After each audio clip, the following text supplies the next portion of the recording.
Hello everyone, welcome to my channel. मैं हूं सुमन बीजल और आज हम आपके बात करने वाले हैं सादत हसन मंटो का। ये बहुत ही जानी मानी हस्ती है जो आपके इंडियन पार्टीशन लिटरेचर में काफ़ी पॉपुलर है। तो इनके वर्क्स को पढ़ने से पहले एक बार हम इनके बारे में इंट्रोडक्शन जान लेते हैं। इनका जो जन्म है, पूरा नाम इनका सादत हसन मंटो है and he was born on 11 मई 1912 में लुधियाना, पंजाब, जो उस टाइम पे ब्रिटिश इंडिया कहलाया जाता था, वहाँ पे ये पैदा हुए थे। और 18 जनवरी 1955 में ही पास्ड अवे। ये जो इनकी डोमिनेटिंग लैंग्वेज थी वो उर्दू भाषा में सबसे ज़्यादा प्रयोग करते थे और शॉर्ट स्टोरीज राइटर्स में से एक ये काफ़ी पॉपुलर हस्ती माने जाते थे।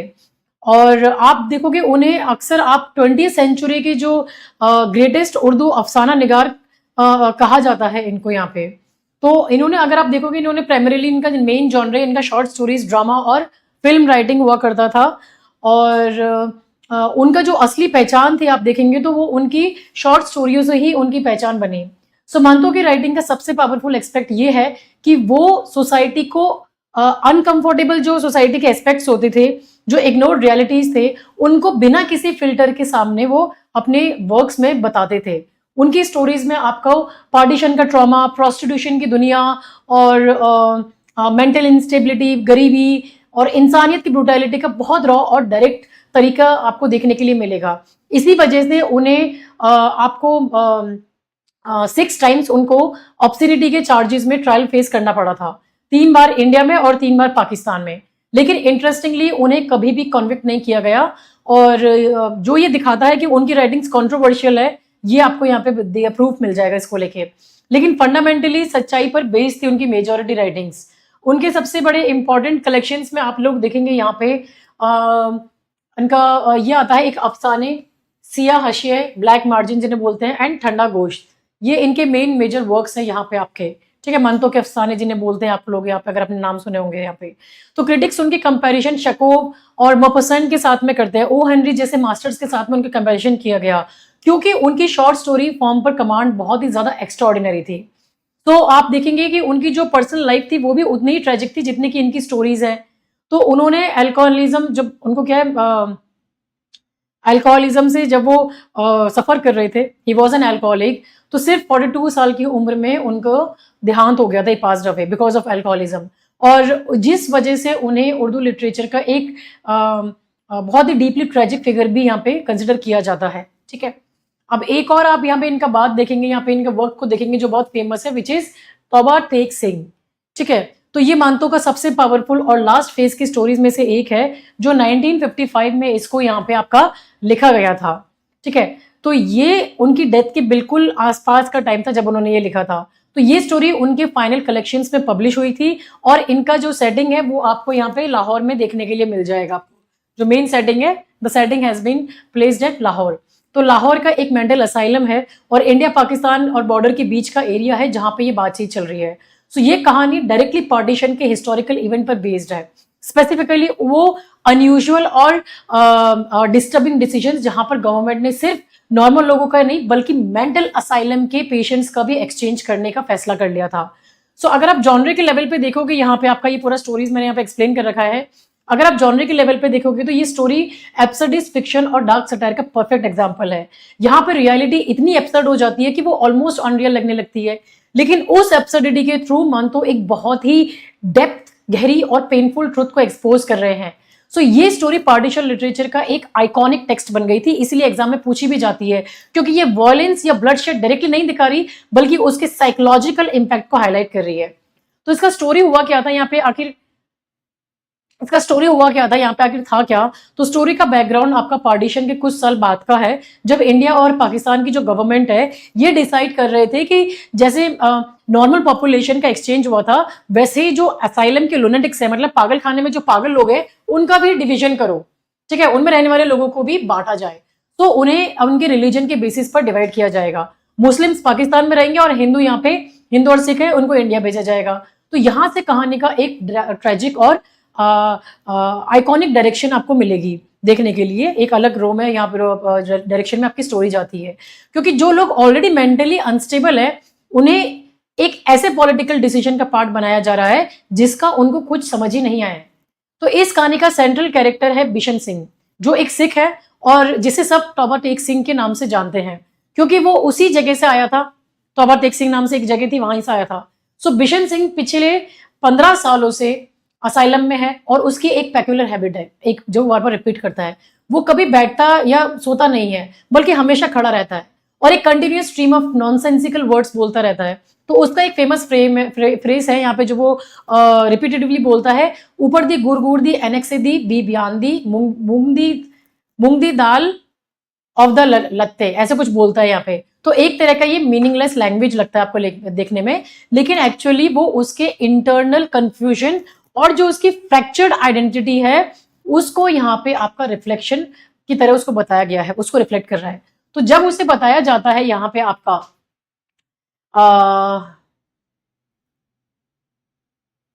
ये देखो, ये रहा वो डायलॉग उसका यहाँ पे, ऊपर दी गुड़ दी एनेक्स से दी बेध्यान दी और मूंग दी दाल दी ऑफ द ललते। तो ये यहाँ पे इसको यहाँ पे रिपीट करता है, ठीक है। तो जब उसको बताया जाता है कि उसे इंडिया भेजा जाएगा क्योंकि वो सिख है, तो वो रिपीटेटिवली एक सिंपल सा सवाल पूछता है, तोबा टेक सिंह कहाँ है, इंडिया में है या पाकिस्तान में। तो ये सवाल कहानी का कोर बन जाता है, क्योंकि कोई भी उसे सही जवाब, क्लियर जवाब नहीं दे पाता है। रियलिटी ये है कि तोबा टेक सिंह पाकिस्तान में है, लेकिन सिस्टम इतना एब्सर्ड है कि उसका लॉजिक भी टूट चुका है। सो क्लाइमेक्स जो है, क्लाइमेक्स तब आता है जब एक्सचेंज के दिन बिशन सिंह को बॉर्डर पर ले जाया जाता है। वहां वो इंडिया में एंटर करने से मना कर देता है और बीच की जगह यानी नो मैंस लैंड जो है वहां पे आपका वहां खड़ा हो जाता है। तो ये जगह सिंबॉलिकली बहुत ही पावरफुल है, क्योंकि ये ना इंडिया में है ना पाकिस्तान में।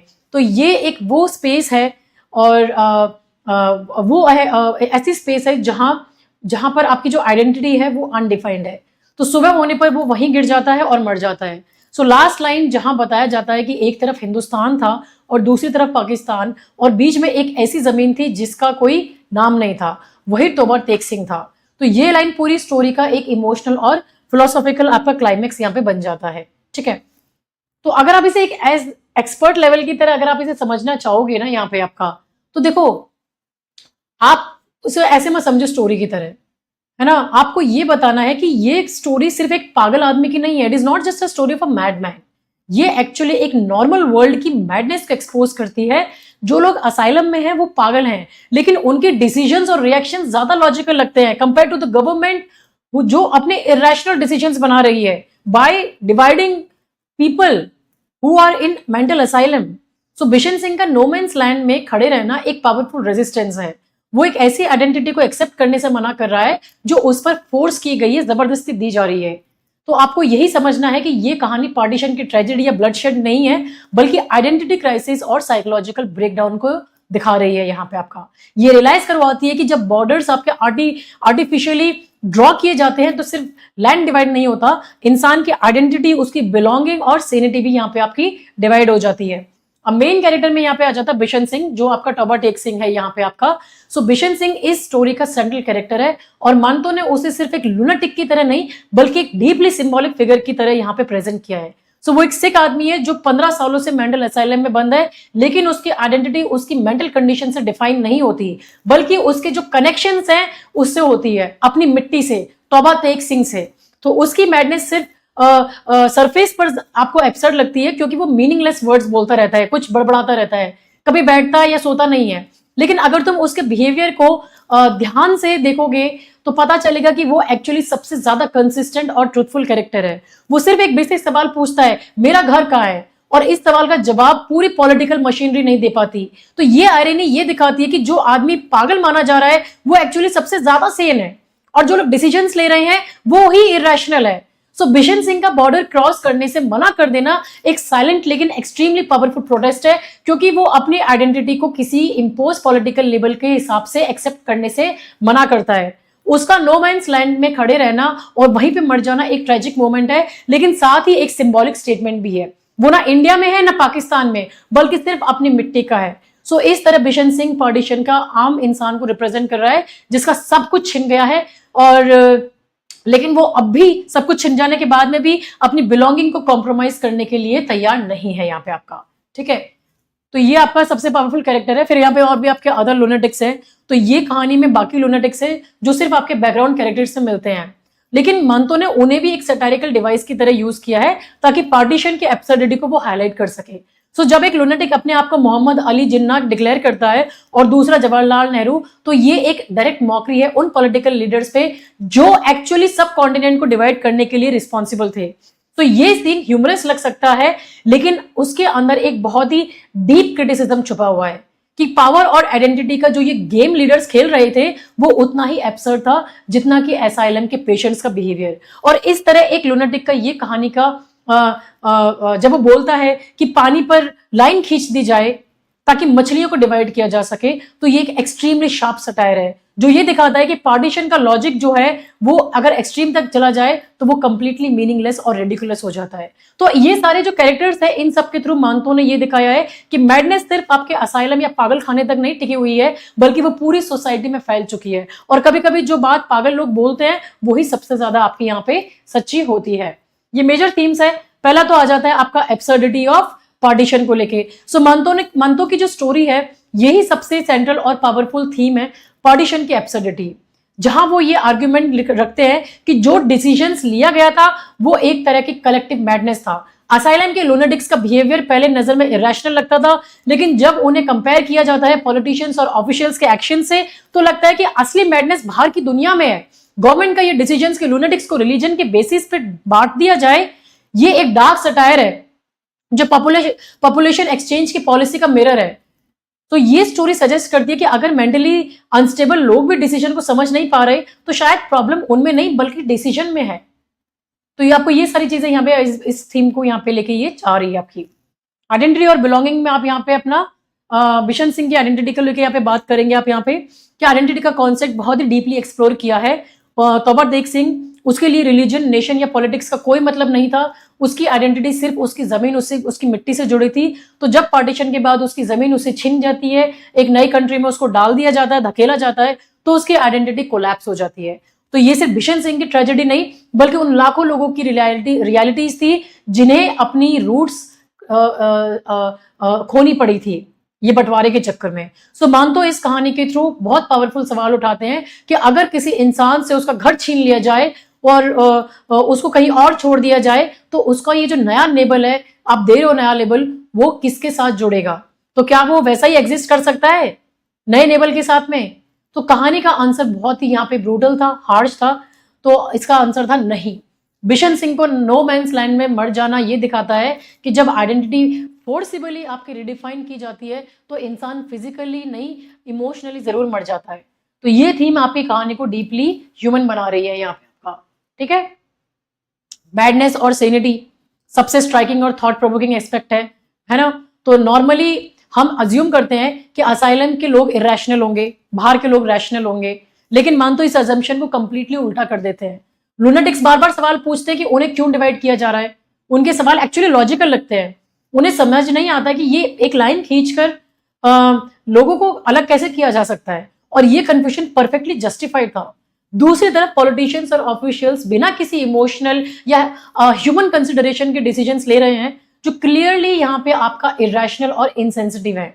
तो बिशन सिंह का बॉर्डर क्रॉस करने से मना कर देना इसी इन्वर्जन का आपका एग्जाम्पल था। सो टेक्निकली वो एक पागल है, लेकिन उसका डिसीजन एक सेन और मॉरली करेक्ट रिएक्शन है एक एब्सर्ड डिमांड के अगेंस्ट। सो मान दो यहाँ आपकी इस स्टोरीज में मैडनेस और सेनिटी को एब्सोल्यूट कैटेगरीज नहीं मानते, बल्कि कॉन्टेक्स्ट के हिसाब से वो चेंज होती रहती है, वो ये बता रहे हैं यहाँ पे आपका।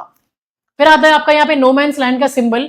सो नो मैंस लैंड इसका सबसे पावरफुल और हॉन्टिंग सिंबल है। बिशन सिंह जहाँ पे अपनी लास्ट ब्रेथ लेता है, तो ये जगह ना इंडिया की है ना पाकिस्तान की, बल्कि एक ऐसी स्पेस है जहां कोई नाम नहीं है, कोई आइडेंटिटी नहीं है। तो सिंबॉलिकली ये उन सब लोगों को रिप्रेजेंट करती है जो पार्टीशन के बाद अपनी बिलोंगिंग को खो बैठे हैं और कहीं के नहीं रहे। तो बिशन सिंह का इस जगह पर खड़े रहना एक साइलेंट रेजिस्टेंस था, लेकिन उसका वहीं गिर के मर जाना एक ट्रेजिक रियलिटी को भी एक्सपोज कर रहा था कि जब इंसान उसकी आइडेंटिटी छीन ली जाती है तो उसका एग्जिस्टेंस भी आपका मीनिंगलेस हो जाता है। तो ये नो मैंस लैंड सिर्फ फिजिकल जगह नहीं बल्कि एक साइकोलॉजिकल स्टेट है जहां इंसान ना पुराने वर्ल्ड में है फिट बैठता है और ना ही नई दुनिया में। तो इस सिंबल के थ्रू मैं मानतो ने यहाँ पे आपके लोगों के बीच में जो उनको बेचारे को कहीं का ना छोड़ा, जहां बीच में लटका दिया, उस आइडेंटिटी को यहाँ पे बता रहे हैं, ठीक है। Now this work is also political satire. तो मानतो की कहानी एक शार्प पॉलिटिकल सटायर है जहां वो पार्टीशन के प्रोसेस को इनडायरेक्टली क्रिटिसाइज कर रहे हैं। असाइलम के ऑफिशियल जो लुनेटिक्स के सॉर्ट को उनको जब वो छाटने की कोशिश करते हैं, सॉर्ट आउट करने की कोशिश करते हैं, तो वो खुद कंफ्यूज होते हैं, उन्हें बेसिक चीजों का पता ही नहीं होता, जैसे तौबा तेग सिंह किस साइड में है। तो ये सिचुएशन एक डार्क ह्यूमर क्रिएट करती है, लेकिन उस सिचुएशन के थ्रू मान तो एक सीरियस पॉइंट रेज करते हैं कि जो लोग डिसीजंस ले रहे हैं वो ग्राउंड रियलिटी से कंप्लीटली डिस्कनेक्टेड है, पता ही नहीं उन्हें क्या हो रहा है यहाँ पे। सो कहानी एक्सपोज करती है कि हाई लेवल पॉलिटिकल डिसीजंस कितने डिटैच्ड होते हैं, जनता से लेने देना ही नहीं है उन्हें उन लोगों की सफरिंग से जिनकी लाइफ पर वो इम्पैक्ट कर रहा है उनका पता ही नहीं है। तो ये सटायर सटल है लेकिन एक्सट्रीमली पावरफुल है, क्योंकि ये रीडर को आपको डिस्टर्ब कर रहा है, उसको सोचने पे मजबूर कर रहा है। सो ये पार्टीशन सिर्फ एक एडमिनिस्ट्रेटिव प्रोसेस नहीं था, बल्कि एक ह्यूमन डिजास्टर था जिसे समझने की कोशिश भी प्रॉपरली नहीं की गई। स्टाइलिंग टेक्निक के बारे में बात करोगे तो बहुत ही इन्होंने एक अपना इफेक्टिव तरीका यूज किया था कि सिर्फ पॉइंट्स के थ्रू नहीं बल्कि एक फ्लोइंग आइडिया की तरह उन्होंने अपना चीज बताई है। तो मानो ये जो तौबा तेग सिंह है, इसमें पार्टीशन एक हिस्टोरिकल ट्रेजेडी की तरह डायरेक्ट सीरियस टोन में प्रेजेंट नहीं किया, लेकिन एक डार्क ह्यूमर में बताया है उन्होंने। तो यहाँ सिचुएशंस शुरू में देखने में बड़ी फनी लगती हैं, लेकिन धीरे धीरे अंदर जो उसकी ट्रुथ है, यहाँ पे ब्रूटल रियलिटी है ना, वो एक्सपोज होती है। तो जब असाइलम के पागल लोग ये डिस्कस करते हैं कि हिंदुस्तान कहाँ है और पाकिस्तान कहाँ है, तो वो मोमेंट सरफेस पर ह्यूमरस लगता है, लेकिन एक्चुअली वो पूरी पॉलिटिकल सिस्टम के इरेशनलिटी को एक्सपोज करता है। इसीलिए मानतो का काम आपका फनी भी है और डिवास्टेटिंग भी, क्योंकि ये आपको इमोशनली मैनिपुलेट करने की बजाय आपको सोचने पे मजबूर कर रहा है, ऑनेस्ट रियलिटी को आपको दिखा रहा है। और सबसे पावरफुल टेक्निक जो मानतो ने यहाँ पे यूज की है वो उन्होंने यूज किया है यहाँ पे लुनेटिक असाइलम का, एक एक्सटेंडेड मेटाफोर की तरह उसको यूज किया गया है।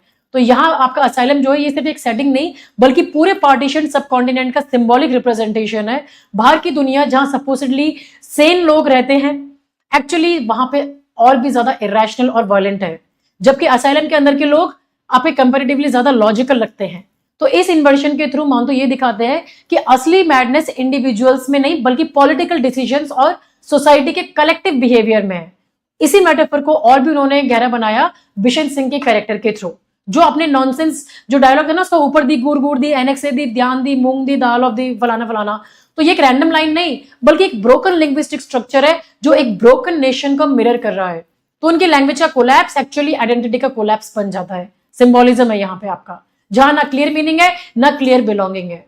ठीक है, या अननेसेसरी डिटेलिंग में या अननेसेसरी फालतू के इमोशनल एग्जैजरेशन या मॉरल जजमेंट में मानतो ने बिलीव नहीं करते थे। वो बस अपना प्रॉपर जो उनको दिखाना था वो दिखाते थे और बस सीधी सीधी यहाँ पे अपनी प्रॉपर चीज को यहाँ पे बता देते थे यहाँ पे आपका। ठीक है, की कोड्स वगैरह इनको आप यहाँ पे रीड कर सकते हैं यहाँ पे आपका एक बार अपने पढ़ने के लिए। ये मेन आपके रिवाइज करने वाले एग्जाम पॉइंट्स है, just go through them once. ठीक है, ये जो लोगों ने इनमें आपका कमेंट किया था इन चीजों के ऊपर, तो वो सारी चीजें हैं, just go through them once आपका यहाँ पे। Got it? इसका सारा पीडीएफ आपके कोर्स में आपको अवेलेबल मिल जाएगा, तो ये आप यहाँ पे सारी चीजों को इनको लेके देख लीजिएगा। कोई डाउट या क्वेरी है तो एक बार मुझे फटाफट से देखो और बताओ यहाँ पे कि क्या चीज आपको यहाँ पे समझ में नहीं आ रही है। देखो एक बार यहाँ पे आपका, फिर हम प्रैक्टिस एमसीक्यूज की तरफ चले जाएंगे। यहाँ पे ये मूवमेंट कनेक्शन वगैरह जो भी थे आपके यहाँ पे, उन सबको आप लोग देख लेना। पहला क्वेश्चन आ जाओ, सादत हसन मंतो स्टोरी तौबा तेग सिंह इज सेट इन, कहाँ पे सेट है ये आपका यहाँ पे? तो ये सेट है आपका लुनेटिक असाइलम में, लाहौर में, वहां पे इसका सेटिंग है। ठीक है, तो सेटिंग जो है यहाँ आपका एक एक्सटेंडेड मेटाफोर है यहाँ पे आपका। ठीक है, सेकंड है द प्रोटैगनिस्ट ऑफ तौबा Tegh Singh is a Sikh lunatic whose real name is Bishan Singh. He is called Tauba Tegh Singh because he was the founder of the town. No, he was born in the town Tauba Tegh Singh and identifies entirely with his hometown. वो अपनी पहचान अपनी मिट्टी से जोड़ता है यहाँ पे। Where does Bishan Singh die at the end of the Tauba Tegh Singh? तो ये आपका नो मैंस लैंड में इसका डेथ हो जाता है यहाँ पे आपका। The central irony of Tauba Tegh Singh is that a Sikh man dies in Pakistan. No, ये नहीं है। That the lunatics are more rational and sane than the politicians who divide the country. Yes, this is the right answer. In खोल दो Sirajuddin daughter Sakina, ये अभी हमने पढ़ा नहीं है, इसको हम बाद में करेंगे जब हम इसको पढ़ेंगे। ये अभी आपका सेकंड, मैं इसका जो कंटेंट पढ़ाऊंगी तब हम इसको सॉल्व करेंगे। ठीक है, ये भी खोल दो हम उसी में पढ़ेंगे। तौबा Tegh Singh मानतो's primary literary technique in both तौबा तेग सिंह and खोल दो is detailed realistic description of the violence of partition narrate other working through no, ये है आपका। ठीक है, Manto was associated with which literary movement, though he later distanced himself from the, तो ये है इसमें आपका जो लिटरेरी मूवमेंट है वो है आपका प्रोग्रेसिव राइटर्स मूवमेंट को लेके। Which of the following writers in Manto's closest contemporary in Pardesian literature and was tried for obscenity and the same in ये, तो इनके साथ में इश्मात चुगताई, उनको भी ऑब्ससिनिटी के लिए यहाँ पे आपका चार्ज किया गया था। लिहाफ के लिए इश्मात चुगताई की यहाँ पे बहुत ही कॉन्ट्रोवर्शियल वर्क माना जाता है because it is based on lesbianism. ठीक है, नेक्स्ट आ जाओ। Manto has been compare to which international short story writers for his mastery of the form, किसके लिए जाने जाते हैं, किससे कंपेयर किए जाते हैं, तो ये शेकोव, मॉपसान एंड ओ हेनरी के साथ में कंपेयर किए जाते हैं। ठीक है, सो ये था आपका सादत हसन मंतो का तौबा तेग सिंह। आई होप अच्छे से समझ में आ गया होगा। ये पेड कोर्स का आपका टॉपिक है यहाँ पे, तो इसका जो पीडीएफ है वो पेड कोर्स में ही अवेलेबल होगा आपको यहाँ पे। आपने अगर ऐप डाउनलोड नहीं की है तो ये आप iOS के ऐप यहाँ से डाउनलोड कर सकते हैं, और ये टेलीग्राम चैनल है, you can follow me for latest updates and this is my WhatsApp number. कोई भी आपको क्वेरी वगैरह है तो you can text me on WhatsApp, please text, no calls. Okay, thank you so much for watching this video, have a nice day.